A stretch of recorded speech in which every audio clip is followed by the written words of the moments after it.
Herkese merhaba arkadaşlar, kanalımıza hoş geldiniz. Afra Saraçoğlu uçakta paylaşım.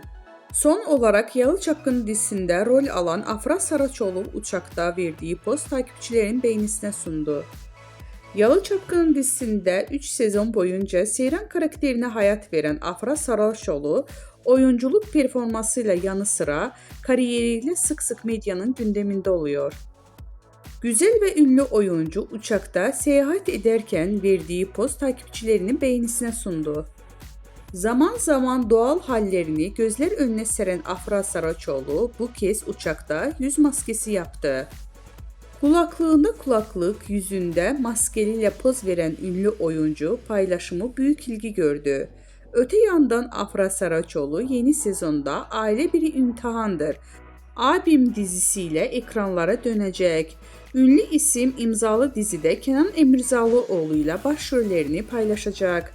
Bizden bu kadar arkadaşlar. Videolarımızı beğenip kanalımıza abone olmayı unutmayalım. Hoşça kalın.